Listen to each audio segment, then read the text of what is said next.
ଆପଣମାନଙ୍କୁ ପ୍ରତ୍ୟେକଙ୍କୁ glory two ଗଡ୍ ଚ୍ୟାନେଲକୁ ସ୍ୱାଗତ କରେ। ପୁଣି ପ୍ରଭୁ ଯୀଶୁଖ୍ରୀଷ୍ଟଙ୍କ ମଧୁର ନାମରେ ପ୍ରେମର ନମସ୍କାର ଜଣାଏ। ନମସ୍କାର, ପ୍ରେଜ୍ ଦ ଲର୍ଡ। ପ୍ରିୟ ପ୍ରଭୁଙ୍କର ଲୋକମାନେ, ଆଜି ଆମେ ଗୋଟେ ବିଷୟ ଆଲୋଚନା କରିବା।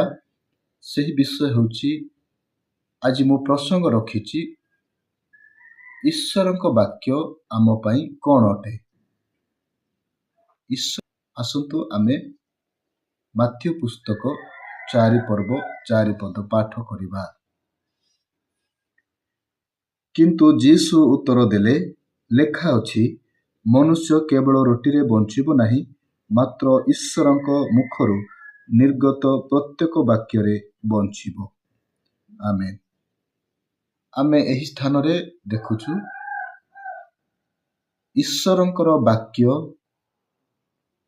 ଆମ ପାଇଁ ଖାଦ୍ୟରେ ଯୀଶୁ ଶୟତାନ ସହିତ କଥା ହେଉଛନ୍ତି। ଶୟତାନ ଯେତେବେଳେ ତାଙ୍କ ପାଖକୁ ଆସୁଛନ୍ତି, ସେହି ସମୟରେ ଶୟତାନ କହିଲେ, ତୁମେ ଯଦି ଈଶ୍ୱରଙ୍କର ପୁତ୍ର, ତେବେ ଏହି ପଥର ଗୁଡ଼ାକ ତୁମେ ରୁଟି ହେବା ପାଇଁ ଆଜ୍ଞା ଦିଅ, ଆଉ ସେହି ରୁଟି ତୁମେ ଖାଅ।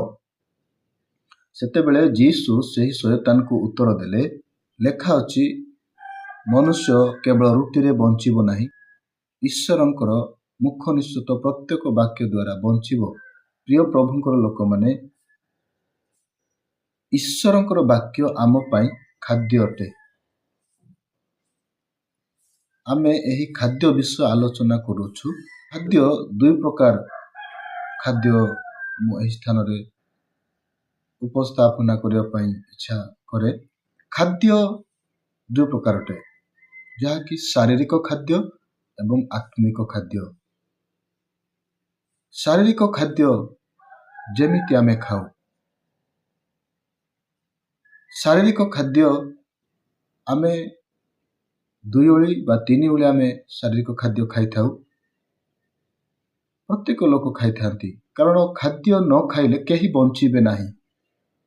ଖାଦ୍ୟ ଖାଇଲେ ମଣିଷ ବଳ ପାଇବ, ସୁସ୍ଥ ସବଳ ରହିବ, ଶରୀର ଠିକ୍ ରହିବ।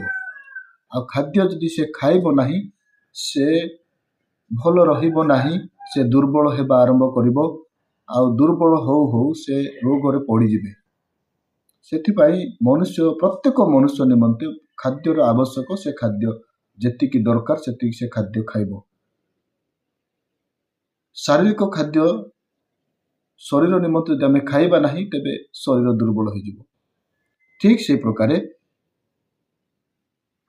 ଆତ୍ମିକ ଖାଦ୍ୟ ମଧ୍ୟ ରହିଛି, ଯାହାକି ଈଶ୍ୱରଙ୍କ ବାକ୍ୟ। ଆମେ ଶାରୀରିକ ଖାଦ୍ୟ 2 ଓଳି 3 ଓଳି କିଏ ତ 4 ଓଳି ବି ଖାଆନ୍ତି, କିନ୍ତୁ ଆତ୍ମିକ ଖାଦ୍ୟ ଆମେ କେତେ ଥର ଖାଉଛୁ? ଆତ୍ମିକ ଖାଦ୍ୟ ଈଶ୍ୱରଙ୍କର ବାକ୍ୟକୁ ଆମେ କେତେ ଥର ନେଉଛୁ? କାରଣ ଈଶ୍ୱରଙ୍କର ବାକ୍ୟ ବିନା ଆମେ ବଞ୍ଚି ପାରିବା ନାହିଁ। ଈଶ୍ୱରଙ୍କର ବାକ୍ୟ ବିନା ଆମେ ଦୁର୍ବଳ ହୋଇଯିବା। ଈଶ୍ୱରଙ୍କର ବାକ୍ୟ ବିହୁନେ ଆମମାନେ ବଳ ପାଇବା ନାହିଁ। ଈଶ୍ୱରଙ୍କର ବାକ୍ୟ ବିହୁନେ ଆମେ କିଛି କରିପାରିବା ନାହିଁ। ଈଶ୍ୱରଙ୍କର ବାକ୍ୟ ବିନା ଆମେ ବଞ୍ଚି ପାରିବା ନାହିଁ। ତେଣୁ ଆମମାନଙ୍କୁ ଶାରୀରିକ ଖାଦ୍ୟ ଯେମିତି 2 ଓଳି 3 ଓଳି ଦରକାର, ଠିକ୍ ସେମିତି ଏହି ଈଶ୍ୱରଙ୍କର ବାକ୍ୟ ଅର୍ଥାତ୍ ଆତ୍ମିକ ଖାଦ୍ୟ ମଧ୍ୟ ଆମମାନଙ୍କୁ 2 ଓଳି ବା 3 ଓଳି ନିହାତି ଆବଶ୍ୟକ। ଆପଣମାନେ ଖାଉଛନ୍ତି ତ? ଈଶ୍ୱରଙ୍କର ବାକ୍ୟକୁ ନେଉଛନ୍ତି ତ? ଯଦି ନେଉନାହାନ୍ତି, ତେବେ ଆପଣମାନେ ଦୁର୍ବଳ ଅଟନ୍ତି। ଯେମିତି ଆମେ ଶାରୀରିକ ଖାଦ୍ୟ ନ ଖାଇଲେ ଆମେ ଦୁର୍ବଳ ହୋଇଯାଉ, ବଳ ପାଉନା, ସେମିତି ଆମେ ଈଶ୍ୱରଙ୍କର ବାକ୍ୟ ବିନା ଆମେ ଦୁର୍ବଳ ଅଟେ। ଆମେ କେବେ ବି ସୁସ୍ଥ ହୋଇପାରିବା ନାହିଁ, ବଳ ପାଇବା ନାହିଁ। କାରଣ ଏଇ ଜାଗାରେ ସଫା ଲେଖାଗଲା ଯେ ଈଶ୍ୱରଙ୍କର ବାକ୍ୟ ବିନା ମଣିଷ ବଞ୍ଚି ପାରିବ ନାହିଁ। ଈଶ୍ୱରଙ୍କର ମୁଖରୁ ଯାହା ନିର୍ଗତ, ସେହି ବାକ୍ୟରେ ପ୍ରତ୍ୟେକ ମନୁଷ୍ୟ ବଞ୍ଚିବ। ଏଇଟା କୋଉ ବଞ୍ଚିବା କଥା କୁହାଗଲା? ଏଇଟା ଶରୀରରେ ବଞ୍ଚିବା, ଶାରୀରିକ ବଞ୍ଚିବା ନୁହେଁ, ଆତ୍ମିକତା ଜୀବନ ନିମନ୍ତେ କୁହାଗଲା। ଆଉ ପ୍ରତ୍ୟେକ ଈଶ୍ୱରଙ୍କର ବାକ୍ୟକୁ ଗ୍ରହଣ କରନ୍ତୁ, ନିଅନ୍ତୁ। ଯେମିତି ଶାରୀରିକ ଖାଦ୍ୟ 2 ଓଳି 3 ଓଳି 4 ଓଳି କେତେ ଥର ପାଉଛନ୍ତି, ସେତେ ଥର ଖାଉଛନ୍ତି। କିନ୍ତୁ ଈଶ୍ୱରଙ୍କର ବାକ୍ୟ ଅର୍ଥାତ୍ ଆତ୍ମିକ ଖାଦ୍ୟ ଆପଣମାନେ କେତେ ଥର ନେଉଛନ୍ତି? ଈଶ୍ୱରଙ୍କର ବାକ୍ୟ ଆମମାନଙ୍କ ପାଇଁ ଖାଦ୍ୟ ଅଟେ। ସେଇ ଖାଦ୍ୟକୁ ଆମମାନଙ୍କୁ ଭୋଜନ କରିବାର ଅଛି। ତେବେ ଆତ୍ମିକତା ଭାବରେ ଆମମାନେ ବଢ଼ିପାରିବା, ଆତ୍ମିକତା ଭାବରେ ଆମମାନେ ଆଗକୁ ଚାଲିପାରିବା, ଆତ୍ମିକତା ଭାବରେ ଆମମାନେ ବଳ ପାଇବା, ଆଉ ଆତ୍ମାରେ ଆମେ ସୁସ୍ଥ ସବଳ ରହିବା।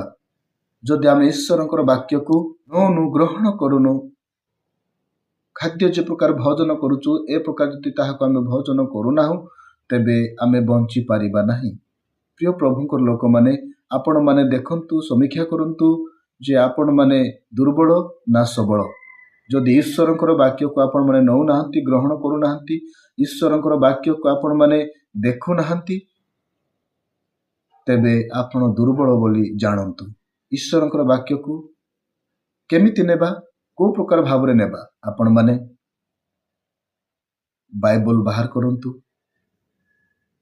ସମୟ ବାହାର କରନ୍ତୁ, ନିହାତି ଭାବରେ ଦିନକୁ 2 ରୁ 3 ଥର ଆପଣମାନେ ପଢ଼ନ୍ତୁ। ସେଥିରୁ ପ୍ରଭୁ ଆପଣମାନଙ୍କୁ କ'ଣ କହିବା ପାଇଁ ଚାହୁଁଛନ୍ତି ତାହା ଆପଣମାନେ ଶୁଣିପାରିବେ, ଆଉ ତାହା ଆତ୍ମିକତା ଭାବରେ ବଢ଼ିପାରିବେ। ଯଦି ଆପଣମାନେ ବାଇବଲ ପଢ଼ୁନାହାନ୍ତି, ତେବେ ଈଶ୍ୱର କ'ଣ କହୁଛନ୍ତି, ଅର୍ଥାତ୍ ଏହି 4 ଅନୁସାରେ ଈଶ୍ୱରଙ୍କର ମୁଖରୁ ଯାହା ନିର୍ଗତ ବା ଯାହା ବାକ୍ୟ ଆସୁଛି, ସେ ବାକ୍ୟକୁ ଆପଣମାନେ ପାଇପାରିବେ ନାହିଁ। ଯଦି ଈଶ୍ୱରଙ୍କ ମୁଖରୁ ଆସୁଥିବା ସେ ବାକ୍ୟକୁ ପାଇପାରିବେ ନାହିଁ, ପାଉନାହାନ୍ତି, ତେବେ ଆପଣ ଦୁର୍ବଳ ଜାଣନ୍ତୁ। ପ୍ରିୟ ପ୍ରଭୁଙ୍କର ଲୋକମାନେ, ଆମେ ସମସ୍ତେ ନିଜ ନିଜ କାମରେ ବ୍ୟସ୍ତ ଥାଉ, ବାଇବଲ ପଢ଼ିବା ପାଇଁ ଆମମାନଙ୍କର ସମୟ ନଥିବ। ଯେମିତି ଆମେ ଶାରୀରିକ ଖାଦ୍ୟ ପାଇଁ ସମୟ ନଥିଲେ ବି, ଯେତେ ଭିଡ଼ କାମରେ ଥିଲେ ବି ଆମେ ଖାଇବା ପାଇଁ ଥରବର ହେଇଥାଉ। ମୋତେ ଭୋକ ଲାଗୁଛି, ମୋତେ ଖାଇବାର ଅଛି, ଆମେ ଥରବର ହେଇଥାଉ। କିନ୍ତୁ ଆତ୍ମିକ ଖାଦ୍ୟ ପାଇଁ ବି ସେତିକି ଆମକୁ ଥରବର ହେବାକୁ ପଡ଼ିବ। ଯଦି ଆମେ ଆତ୍ମିକ ଖାଦ୍ୟ ପାଇଁ ଥରବର ହେବା ନାହିଁ, ତାହା ପଢ଼ିବା ପାଇଁ ଚେଷ୍ଟା କରିବା ନାହିଁ, ତେବେ ଆମେ ଦୁର୍ବଳ ବୋଲି ଜାଣିବା। ପ୍ରଥମ ବିଷୟ କହିଲେ ଈଶ୍ୱରଙ୍କର ବାକ୍ୟ ଆମମାନଙ୍କ ପାଇଁ ଖାଦ୍ୟ ଅଟେ। ଦ୍ୱିତୀୟ ବିଷୟ ହେଲା, ଆପଣମାନେ ସମସ୍ତେ ବାଇବଲ ପଢ଼ିବେ। ଦ୍ୱିତୀୟ ବିଷୟ ହେଉଛି ଗୀତ ସଂହିତା 119ର 105ରେ ଲେଖାଯାଏ, ଈଶ୍ୱରଙ୍କର ବାକ୍ୟ ଆମ ପାଇଁ ପ୍ରଦୀପ ଅଟେ। ହାଲେଲୁୟା। ଈଶ୍ୱରଙ୍କର ବାକ୍ୟ ଆମମାନଙ୍କ ପାଇଁ ପ୍ରଦୀପ। ଏହି ପ୍ରଦୀପ ମଧ୍ୟ ସେଇ ପ୍ରକାର ଅଟେ, 2 ପ୍ରକାର। ଆମମାନେ ଯେ ପ୍ରକାର ରାତ୍ର ସମୟରେ ଟର୍ଚ୍ଚ ବିନା ଆମେ ଯାଇପାରିବା ନାହିଁ। ରାତ୍ର ସମୟରେ ଆମେ ଗୋଟେ ଇମ୍ପୋର୍ଟାଣ୍ଟ କାମ ପାଇଁ ଯାଉ କିମ୍ବା କୌଣସି ଜାଗାକୁ ଯାଉ, ଆମେ ଟର୍ଚ୍ଚ ବିନା, ଲାଇଟ୍ ବିନା ଆମେ ସେହି ଜାଗାକୁ ପହଞ୍ଚି ପାରିବା ନାହିଁ। ଯଦି ବି ଯାଉଛୁ, ଆମେ କେଉଁ ଜାଗାରେ ଖାଲ ଅଛି, ଢିପ ଅଛି, ଆମେ ଜାଣିବା ନାହିଁ। ଆଉ ମନ ଇଚ୍ଛା ଗଲେ ଆମେ ଝୁଣ୍ଟିକି ପଡ଼ିଯାଉ। ଆମକୁ ରାତ୍ର ସମୟରେ ଯିବା ପାଇଁ ଲାଇଟ୍ ଦରକାର, ଟର୍ଚ୍ଚ ଦରକାର। ଟର୍ଚ୍ଚ ବିନା ଆପଣମାନେ କିଛି କରିପାରିବେ ନାହିଁ। ଅନ୍ଧକାର ହେଇଥିବ, ବେଶୀ ରାତି ହେଇଥିବ, ସେହି ସମୟରେ କ'ଣ ଆପଣମାନେ ବିନା ଟର୍ଚ୍ଚରେ ବାହାରକୁ ଯାଇପାରିବେ କି? ପ୍ରିୟ ପ୍ରଭୁଙ୍କର ଲୋକମାନେ, ଆପଣମାନେ ଦେଖନ୍ତୁ, ଆମେ ଟର୍ଚ୍ଚ ବିନା କେହି ଯାଇପାରିବା ନାହିଁ ବାହାରକୁ ରାତ୍ର ସମୟରେ। ଠିକ୍ ସେଇ ପ୍ରକାରେ ଈଶ୍ୱରଙ୍କର ବାକ୍ୟ ଆମ ପାଇଁ ପ୍ରଦୀପ, ଟର୍ଚ୍ଚ ଅଟେ। ଈଶ୍ୱରଙ୍କର ବାକ୍ୟକୁ ଆମେ ଯେତେ ଥର ପଢ଼ୁ, ଆମେ ଜାଣିପାରିବା ଯେ ମୋ ଜୀବନରେ ଏଇ ଜିନିଷ ଗୁଡ଼ାକ ଅଛି, ମୋର ଏଇ ଦୁର୍ବଳତା ଅଛି। କାରଣ ପ୍ରଭୁ ସେହି ବାଇବଲ ପଢ଼ିଲେ ହିଁ ସେ ବାକ୍ୟ ଦ୍ୱାରା ଆମମାନେ କଥା କୁହନ୍ତି। ଆମେ ଈଶ୍ୱରଙ୍କର ବାକ୍ୟ ବିନା ଆମମାନେ ଚାଲିବା ଅସମ୍ଭବ ଅଟେ। ପ୍ରିୟ ପ୍ରଭୁଙ୍କର ଲୋକମାନେ, ଆମେ ଈଶ୍ୱରଙ୍କର ବାକ୍ୟ ବିନା ଆମେ ଚାଲିପାରିବା ନାହିଁ। ଆତ୍ମିକତା ଭାବରେ ଆମେ ଆଗକୁ ଦେଖିପାରିବା ନାହିଁ, ବଢ଼ିପାରିବା ନାହିଁ। ମୋ ଜୀବନରେ କ'ଣ ଅଛି, ମୁଁ କେମିତି ଅଛି, ମୁଁ କ'ଣ କରୁଛି, କେଉଁଠି ଖାଲ ଅଛି, ଢିପ ଅଛି, ଏ ପ୍ରକାର ଭାବରେ ଆମେ ଜାଣିପାରିବା ନାହିଁ। ତେଣୁ ପ୍ରିୟ ପ୍ରଭୁଙ୍କର ଦାସ ଦାସୀ, ଭାଇ ଭଉଣୀ, ବାପା ମା, ପ୍ରତ୍ୟେକ ବାଇବଲ ପଢ଼ନ୍ତୁ ଏବଂ ଜାଣନ୍ତୁ। ଆଗକୁ ବଢ଼ିବାରେ ଈଶ୍ୱରଙ୍କର ବାକ୍ୟ ସାହାଯ୍ୟ କରିବ। ପ୍ରଥମ ବିଷୟ ହେଲା ଈଶ୍ୱରଙ୍କର ବାକ୍ୟ ଆମ ପାଇଁ ଖାଦ୍ୟ ଅଟେ। ଦ୍ୱିତୀୟ ବିଷୟ ହେଲା ଈଶ୍ୱରଙ୍କର ବାକ୍ୟ ମୋ ଚରଣ ପାଇଁ, ମୋ ପାଇଁ ପ୍ରଦୀପ ଅଟେ। ଏହି ଦୁଇ ଗୋଟି ବିଷୟ ଆଜି ଆମେ ଆଲୋଚନା କଲୁ। ପ୍ରିୟ ପ୍ରଭୁଙ୍କର ଲୋକମାନେ, ଆପଣମାନେ ଦେଖନ୍ତୁ, ଈଶ୍ୱରଙ୍କର ବାକ୍ୟ ଯଦି ଆମ ପାଇଁ ଖାଦ୍ୟ, ଆମେ ଖାଦ୍ୟକୁ ଖାଇବା ଦରକାର। ଈଶ୍ୱରଙ୍କର ବାକ୍ୟ ଯଦି ମୋ ପାଇଁ, ମୋ ଚରଣ ପାଇଁ ସେ ପ୍ରଦୀପ, ସେହି ବାକ୍ୟକୁ ମୁଁ ନେବା ଦରକାର। ଯଦି ନେଉନାହିଁ, ତେବେ ମୁଁ ଦୁର୍ବଳ ଆଉ ମୁଁ ଅନ୍ଧକାରରେ ମୁଁ ଚାଲିପାରେ ନାହିଁ, କିମ୍ବା ଆପଣମାନେ ଚାଲିପାରନ୍ତି ନାହିଁ। ତେଣୁ ଆଜି ପାଇଁ ଏତିକି। ଆମେ ଏହି ଦୁଇ ଗୋଟି ବିଷୟ ଆଲୋଚନା କରିଅଛୁ। ଆଉ କେତୋଟି ବିଷୟ ଆଲୋଚନା କରିବା ନେକ୍ସଟ ଭିଡ଼ିଓକୁ ଆପଣମାନେ ଯାଆନ୍ତୁ। ସେ ନେକ୍ସଟ ଭିଡ଼ିଓରେ ଆପଣମାନେ ଆଉ କେତୋଟି ବିଷୟ ପାଇପାରିବେ। ଏହି ଅଳ୍ପ ଆଲୋଚନାରେ ପ୍ରଭୁ ପ୍ରତ୍ୟେକଙ୍କୁ ଆପଣମାନଙ୍କୁ ଆଶୀର୍ବାଦ କରନ୍ତୁ। ଆମେନ୍।